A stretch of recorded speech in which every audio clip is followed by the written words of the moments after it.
What's up, motherfucker? Hold on, I hope y'all watching this shit.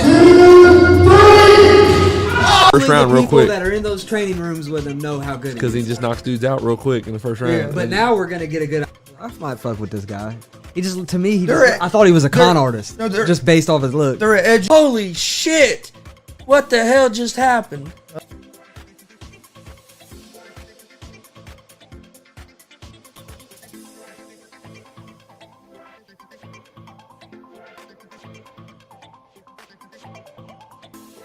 What's up, motherfuckers? Welcome to the Gonzo'S Sports Room.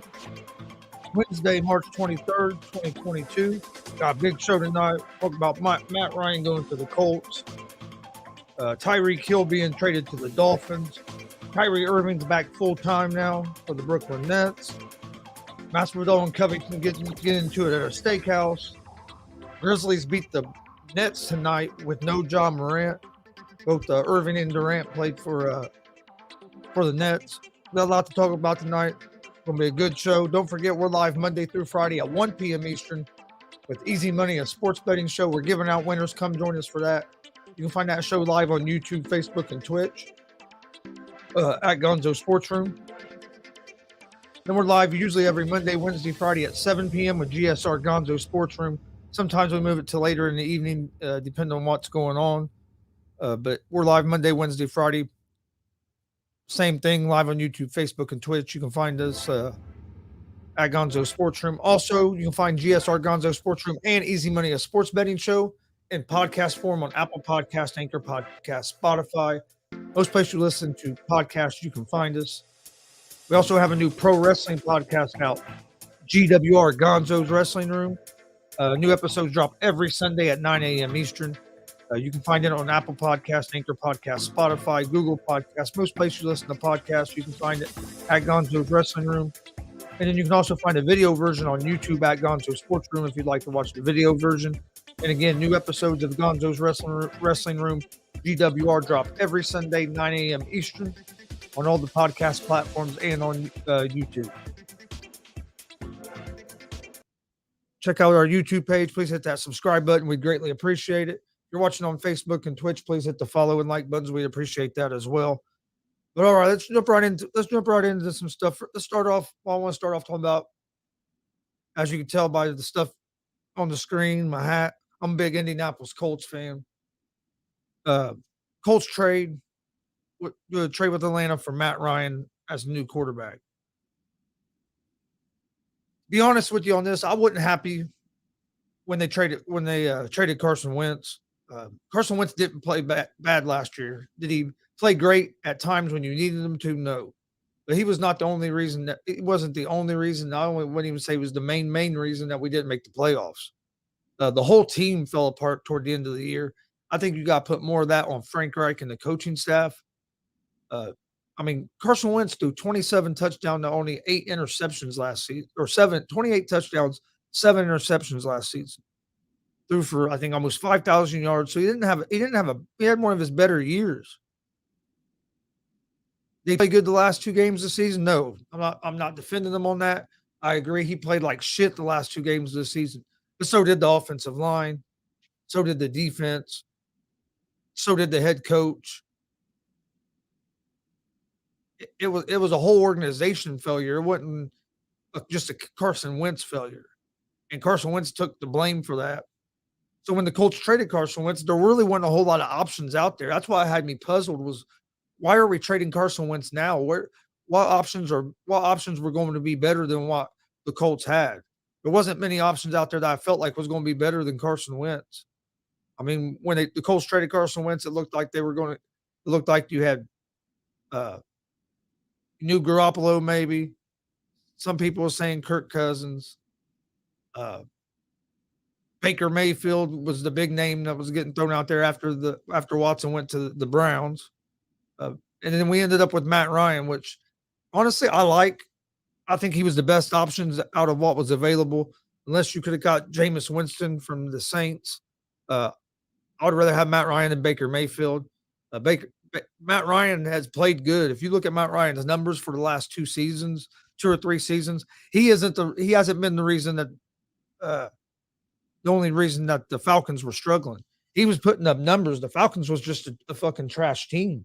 But if you look, it wasn't because Matt Ryan can't play quarterback no more. Is he real mobile? No. But the other thing that worries me about the Colts is we don't have a great receiving core. Our offensive line wasn't. Everybody talks about how great the offensive line was. Yes, our offensive line is great running the ball, but in passing offense, our offensive line is terrible.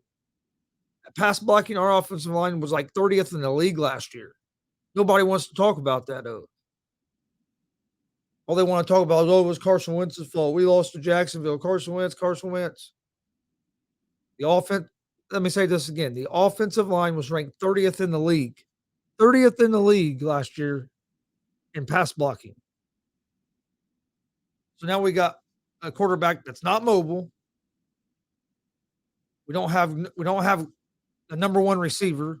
Hilton was supposed to be our number one receiver. He's been hurt the last 2 seasons. Right now, who's our number one receiver going to be? Pittman. Pittman stepped up and had a better year last year, but even with Pittman as your number one, you don't have a solid number 2 if you want to try to make Pittman your number 1. So then they'll be able to double team Pittman because you don't have anybody else. You're not great at tight end. Doyle retired. He wasn't your great pass catching tight end, but he was a good blocking tight end. But now you've lost him. You have Mo Alley Cox, who's shown signs of being able to be a decent tight end in the NFL, but he also has shown signs of not being able to catch the ball. So he hasn't been consistent. So if the Colts don't go out and put some weapons around Matt Ryan, it's not going to matter. They need to find a receiver somehow. We don't have a first-round draft pick, but you can find receivers in the second round. I thought they would have been more aggressive at trying to get maybe Alvin Robinson or somebody like that. No, I mean OBJ still out there. Maybe they try to get OBJ. Uh, I heard Julio. I think Julio would be great if he can stay healthy. If we're getting the Julio that you got last year in Tennessee, he's not going to help us. But if we're getting the Julio that was playing in Atlanta, even if it's just not even 100% that Julio, but 80% Julio, yes, it would be worth it, especially pairing him back with Matt Ryan. They have a great connection there. It gives you a true number one if he's healthy. You could have Pittman on the other side, and then you already have you have one of the best running backs in the league with Taylor. Strengthen up your offensive line. Defense, for the most part, wasn't bad. They could use another defensive end. They could use another pass rusher. With Forrest Buckner up the middle, having Darius Leonard, and if you get you another pass rusher, man, the defense isn't terrible. You need to shore up the cornerback a little bit. I know we lost Yasin, but he hadn't developed like they thought he was going to develop when they drafted him. He had a lot of athletic ability. He just, for some reason, never developed into the player that I thought he would develop into, and I think that the Colts was expecting him to develop into. But no, all in all, I think Matt Ryan was the best option out there, unless you was going to be able to get Garoppolo, and San Francisco either don't want to get rid of Garoppolo because they're not sold on Trey Lance yet, or San Francisco just wanted what the Colts felt like was too much for Garoppolo, and they decided to go with Ryan. They got a hell of a deal on Ryan. You're giving up a third-round pick. The Falcons are eating his salary, so the Colts are only paying them like $7 million this year. So I mean, I think the Colts got a hell of a deal out of it. I think they made about the best move they could have made, and I mean, we'll see what happens. But the offensive line is going to have to step up. If our offensive line is 30th in pass blocking again this year, we're not going to be in the playoffs because Matt Ryan's not a mobile guy. Matt Ryan hasn't had a good offensive line in front of him in a while either. So if we can get we can find us a receiver. Our offensive line plays good. I think the offense will be fine because you still have Jonathan Taylor in that run game, and then you have a quarterback that can make plays. And I mean, he's been in the Super Bowl. Should have won a Super Bowl. Was up 28-3 in a Super Bowl. So I mean, he's played in big moments, and he's showed up in big moments. So I mean, that's why they used to call him Matty Ice. He shows up in big moments. So I think it's going to be good for the Colts. I think he still has some tread on them tires. We got to shore up the receiver position, and I'd like us to shore up the offensive line as well. Marcus Mariota signed with the Falcons. I'm glad that Mariota's getting another chance. I mean, I was hoping I'm not going to lie, I didn't want him to come to the Colts. But I'm glad to see he's getting another chance because when he did come in for the Raiders, he did play decent. I mean, he did. He came in last year when he came in for Carr a couple times. He did play pretty good. Then they were using him running the ball and stuff. I mean, even if you don't use him as a starter, you could use him as like a Taysom Hill type guy. Excuse me. So, but some big news. The other big news day that happened in the NFL: Tyreek Hill. Tyreek Hill and the Kansas City Chiefs were trying to work out a long-term extension. They couldn't come to an agreement, and then all of a sudden, the Chiefs gave Tyreek Hill's agent permission to look for a trade. And then Hill, couple hours later, after that story comes out, Tyreek Hill's traded to the Dolphins. Dolphins gave up like 5 picks for him. I think the Chiefs made out good on this. Everybody wants to talk about how great Tyreek Hill is. Tyreek Hill is maybe at the best, maybe in the top 10, a top 10 receiver in the NFL at the best. I don't think it's going to hurt the Chiefs that much at all. You have Nicole Hardman, who's you still have speed. Tyreek Hill is a speed guy. He's not a guy that runs a lot of good routes. He's a guy that has speed to run by you, or he's going to get out there when the play breaks down. He just runs around until Mahomes finds him. He's not a route runner. He's not a possession receiver. I really don't think you put him on a team as a number one by himself. I I don't think that's a recipe for success. I really don't. He's not. Yeah, he's top 10 to top 15 to me. I think he's in between that 10 and 15 range as receivers in the league right now. And then you're sending him to the Dolphins. He's leaving one of the best quarterbacks in the league to a guy that you don't even know if the Dolphins trust. So the Dolphins haven't took the training wheels off Tua yet. They're afraid to open it up and let Tua play. And so you're sending the guy that's used to running deep and the ball getting thrown around the field with playing with Mahomes to a guy that's been conservative. At times, it's looked like he's been scared to throw the ball down the field. So Miami's going to have to show some trust in Tua. That coaching staff is. Hopefully, with a new coach, they will. And open up the playbook and see what Tua can do. So if he's not your guy, you can find a new guy and move the fuck on. But if you just keep protecting him, not opening up the playbook, you're never going to know what you have.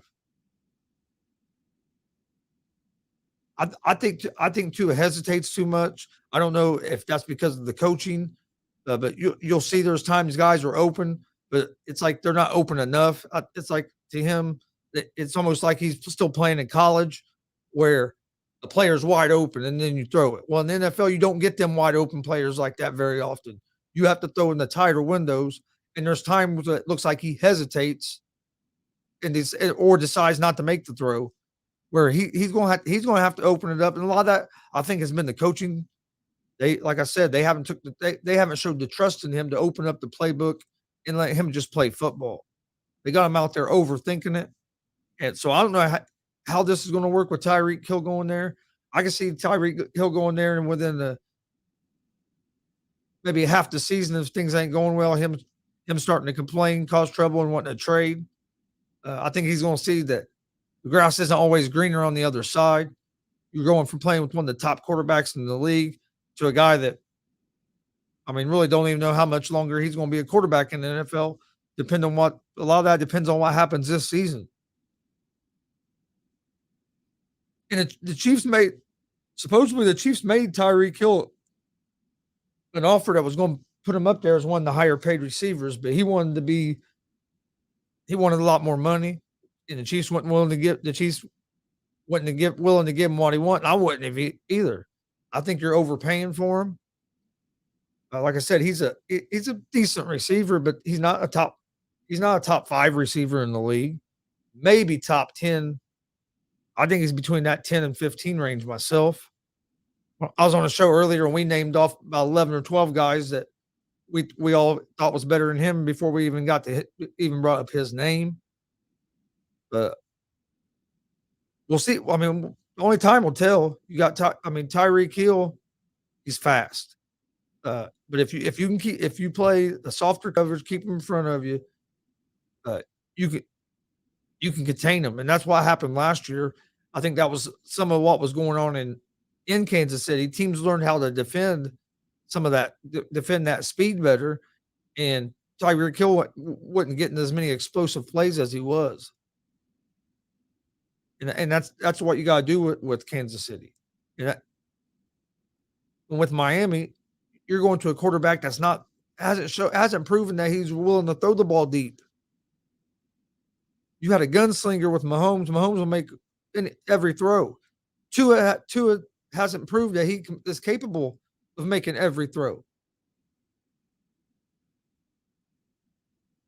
You go back and you watch in Miami games last year and watch how many times he hesitates before he actually steps up and fires the ball. A lot. It happens a lot. Yeah, he will. Somebody will be open, he'll hesitate, and by the time he throws it, they're covered. And if he would have just threw the ball the first time when he was going to, they wouldn't have been covered. But you can watch. He's done it. Man, he does it multiple times in every game. If you watch him play, you'll watch him do it multiple times in every game that he plays. There'll be somebody open and he hesitates. It's like I don't know if he just don't trust himself, or is it? And like I said, it could be that the organization hasn't shown trust in him, so he might have lost some of his confidence because it's like, man, I'm doing everything, and these guys still ain't trust me. They won't open up the playbook. Why are we still not doing this or not doing that? If they'd let me do this, I think this would work better. But they're not giving me no input. So you need to you have to have an organization behind you. And I don't think Tua feels like the Miami Dolphins are behind them. Other big news today: Kyrie Irving is now available to play home games for the Brooklyn Nets. As it was announced earlier today that the New York mayor is changing the mandate as of tomorrow, and it'll allow where superstars and stuff can even if they're unvaccinated, they can participate and stuff. So Kyrie Irving will be back with the Nets full time now, right before the playoffs. Telling you, this Nets team can be scary, especially if they get Ben Simmons back for the playoffs. Even without Ben Simmons, though, with Durant, Irving, Harden, and then you have Curry, the way he's been playing off the bench. Why did I say Harden? Not Harden. Harden's on the fucking. That was because I'm watching the Sixers. But with Durant and Irving, and then the way Curry's been playing, and some of the guys off Maxey off the bench, they're going to be fine. They're going to be a tough out, especially if Simmons comes back for the playoffs. But I think not the NBA. I think the city of New York done Kyrie Irving dirty here. Nothing's changed here really over the last month or so. The only thing that's changed is it's baseball season and the New York Yankees are about to start playing. And guess what? The New York Yankees have some players that are not vaccinated. So what do we have to do? Oh, we need to get rid of that mandate, or we need to change that mandate. So they held Kyrie. The COVID stuff hasn't been as bad for a month or two now. Everything's basically about open back up. But that mayor would not change this mandate for the last 2 months or whatever. But then all of a sudden, it's time for the fucking New York Yankees to start playing baseball. And guess what happened? They changed the mandate to let unvaccinated players be able to play. Why? Because the New York Yankees, especially the New York Yankees, but even the New York Mets as well, both have players on their teams that are unvaccinated. So the mayor changed the mandate so they could play, which is bullshit. I'm glad he changed it so they can all play, but it's bullshit because it should have been done a month and a half ago, where Kyrie Irving could have been playing with his team instead of being allowed to sit in the damn stadium and watch them, but can't play. And you have these other fucking guys that are unvaccinated on other teams that can come to New York and play, even though they're unvaccinated. But Kyrie Irving can't play because he lives in New York. Made no fucking sense at all. It was stupidest damn rule I've heard. You hold him out. I'm telling you, the mayor of New York done Kyrie Irving wrong. Think about it. He changed it today. Why? Because in about a week and a half, regular season Major League Baseball starts. And guess what? The Yankees are going to have a home baseball game. He didn't want 5, 6, however many players there is, all New York Yankees that are unvaccinated. He didn't want them to have to miss, and then there'd be a big controversy about the Yankees and unvaccinated players. So he changed the mandate. And again, I'm glad the mandates go. They changed the mandate because Kyrie Irving should be allowed to play in all the games. But why couldn't they have done this a month and a half ago? Why did it have to wait until it involved the damn New York, the fucking Yankees?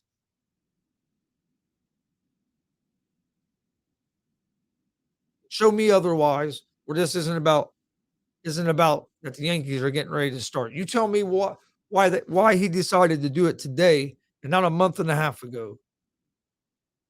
And it's because the Yankees play their first fucking game here in about a week and a half, and he didn't want to have to deal with the controversy of who's vaccinated, who's unvaccinated, who can't play. He didn't want to come out and because he knew New York was going to turn on him if there was Yankees players that couldn't play because of his stupid ass mandate. So he changed it and made it where everybody can play, which is great. Fucking great. But you should have done it. You should have done it a month and a half ago and not been fucking bullshitting around with Kyrie Irving like they did. They did, man. The city of New York mayor, whoever, the mayor of New York, they done Kyrie Irving wrong.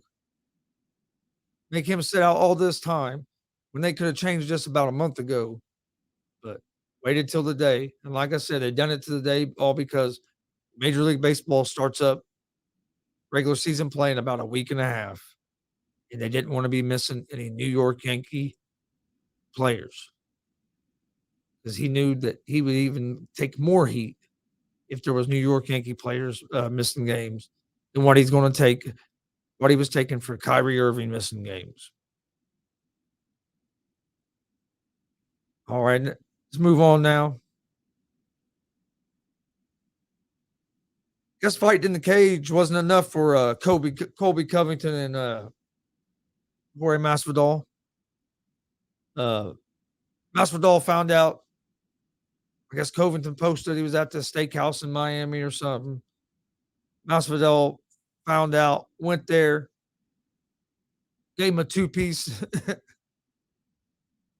From reports, he broke a tooth. Police were called. I think Covington. One or two things is going to happen here. I've been earlier today. I was like, yeah, Covington's going to file charges on him just because that's how Covington is. But Covington should have known this was going to happen. Masvidal's a street fighter. He told you next time he saw you, he was going to beat your ass. That he would find you, and wherever he ran into you, he was going to beat your ass. And what'd you do? You think he was fucking joking? This dude's a street fighter. You knew exactly what was going to happen. You knew if he saw you somewhere, he was going to be ready to fight. I think Masvidal's going. I think he's going to file, or not Masvidal, Covington. I think Covington filed charges because that's the way he is, and with all the bad blood between him and Masvidal, only way I say he don't file charges is if this. What if they're building up? What if this was all to build up another fight between them two to make money? Oh, he went and beat his ass at a steakhouse. Covington doesn't file charges. They fight another fight. It'd be a big build up because everybody will want to see it because he attacked them at a steakhouse. Everybody will think that Covington's going to go in there and since it's a personal and it's more of a grudge, he's going to go in there and stand up and fight him, and it's not going to happen. He's going to get back in there and he's going to do the same damn thing he done last fight. He's going to take Masvidal down, control him, and he's going to win the fight. He's not going to do nothing fancy. He's not going to take many chances.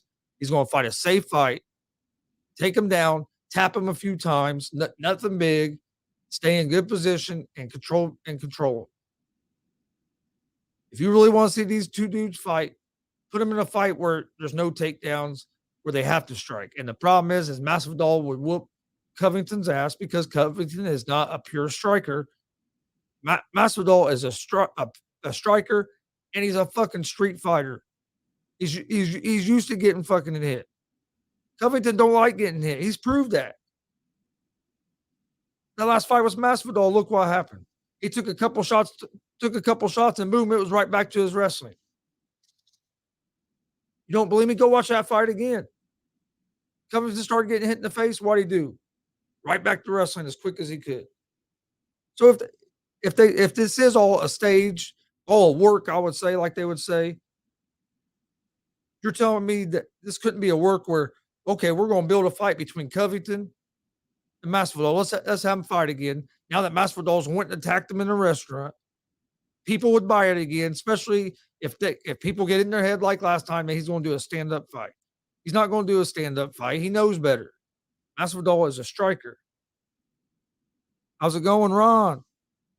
But yeah, so I don't know, but unless this is a work, Covington's filing charges, and he's going to try to get he'll try to put Masvidal in jail just because Covington's a dick like that. He don't care. If he can put the guy in jail, he'll put the guy in jail. Unless, like I said, this is a work to try to build up a big money fight, another big money fight between them two, and it could be. But let's move on a little bit. Talk a little NBA before we get out of here tonight. The Memphis Grizzlies just put it on the Brooklyn Nets, and they done it. See, Yoncel even agrees with me here that Covington can't win a stand-up. No, once he starts getting hit, he's going right for that takedown every time. But yeah, the Grizzlies put it on the Brooklyn Nets tonight with no Ja Morant, and Durant and Irving both went off. I think they had combined almost 80 points just between them two. And let me look it up pull it up here real quick. But I'm telling you, I think I was guilty of it, and I think a lot of us basketball fans are guilty of it. I think we're overlooking the Grizzlies a little too much. Look what they've been able to do when Ja Morant's out. Yeah, Ja Morant's a great player, and I think he deserves all the accolades and all the talk he gets from media and everybody always talking about Morant every time the Grizzlies are doing something. But the Grizzlies are a pretty good. I mean, they're a good deep team. They beat the new Brooklyn Nets tonight, 132-20, without Ja Morant. Kevin Durant had 35 points. Kyrie Irving had 43 points. So Durant and Irving both went off. Nobody else for the Nets done very much. For the Grizzlies, Bane had 23, Melton had 23, and Brooks had 21. So the Grizzlies had 1, 2, 3, 4. The Grizzlies has 7 players. 7 players in double digits. I think the Nets had maybe 3. 1, 2, 3, 4. Nets had 4 players in double digits. So the Grizzlies 7. And the Grizzlies had 3 guys in the 20s.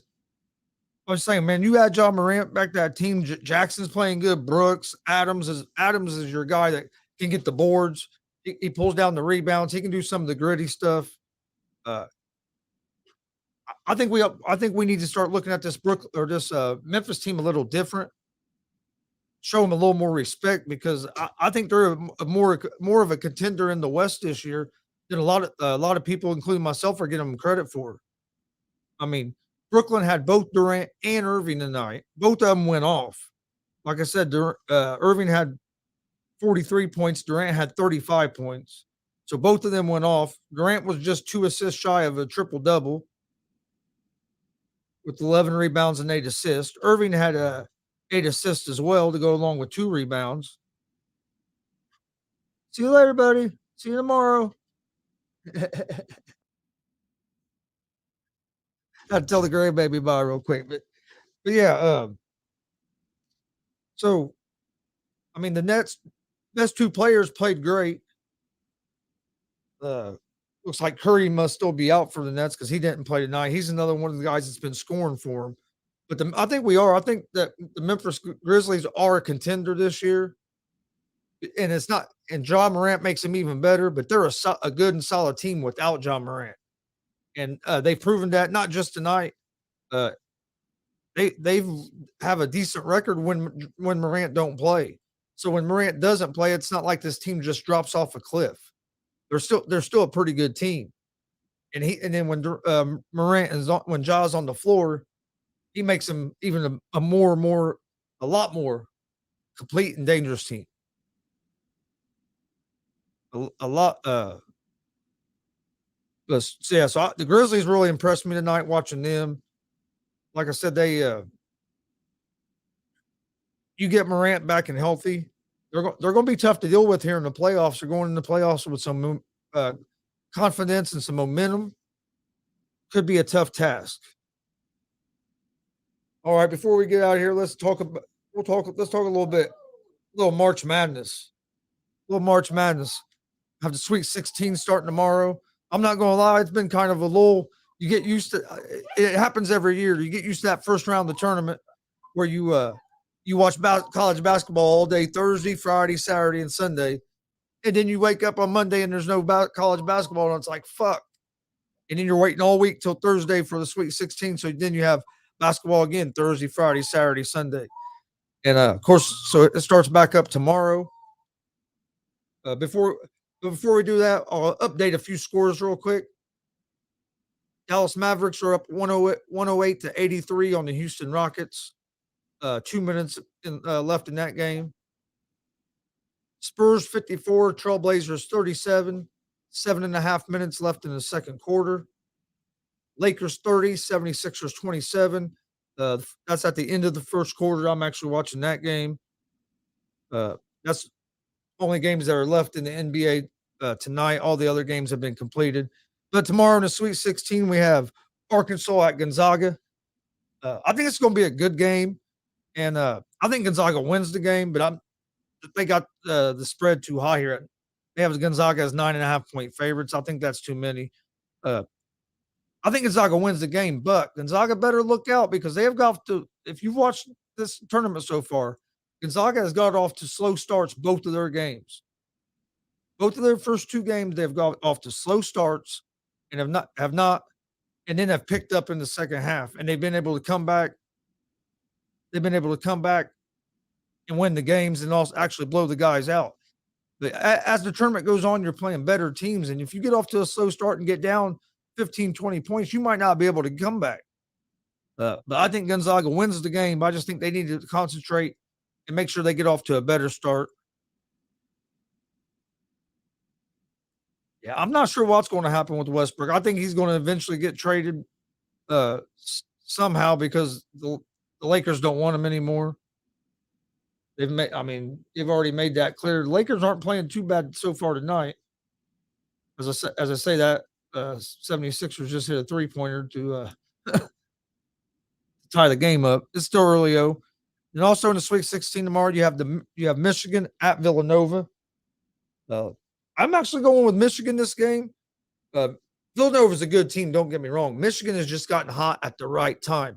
And in this NCAA March Madness, that has a lot to do with it. A lot to do with it is what team who gets hot at the right time and can carry that momentum. Because hey, I was surprised Michigan even made the tournament. But then if you watch them play, because I watch them play a lot, because I'm a Big Ten guy, I'm a big Indiana Hoosier fan, but I'm a Big Ten guy. I live here Midwest, and so I get to see them play a lot. And I was like, man, I don't even think they're going to make the tournament. Then when they made the tournament, I thought they'd be a first four team.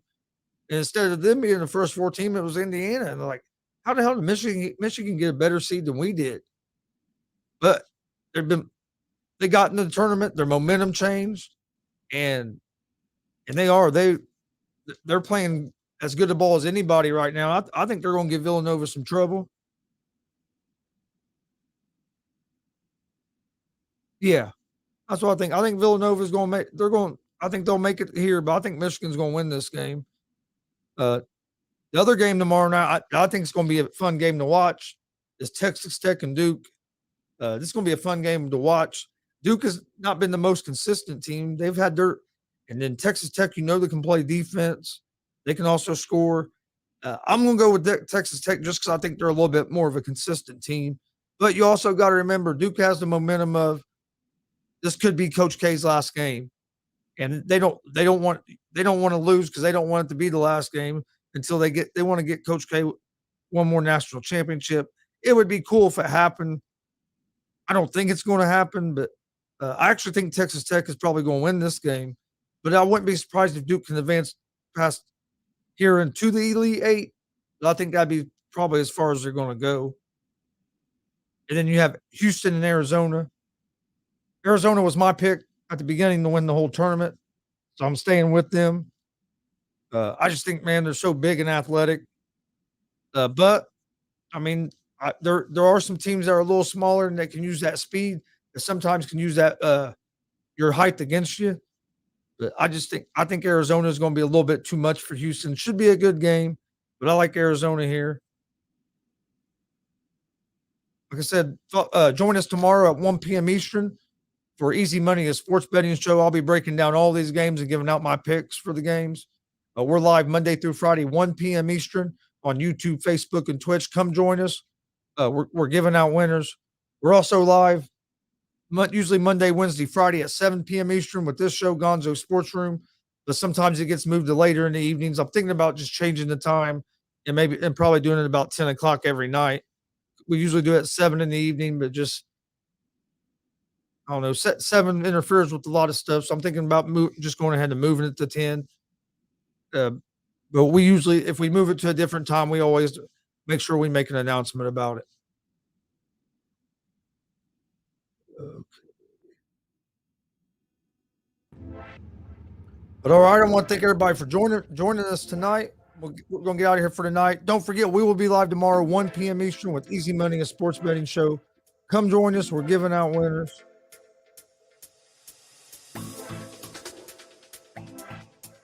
I appreciate that, Gonzo'S. Appreciate you guys tuning in. Appreciate everybody in the comment section. I enjoy it when people are commenting. So it makes it a lot more fun. Usually I have a couple other guys here with me. Tonight I was by myself. Like I said, sometimes I have 2 or 3 guys here with me. Like I said, I am looking for somebody else to help me with my sports betting show at 1 p.m. in the afternoons on Eastern time. So if somebody be interested in that and you're listening, hit me up on social media. You can find me at Chris D. Gonzo'S on Facebook.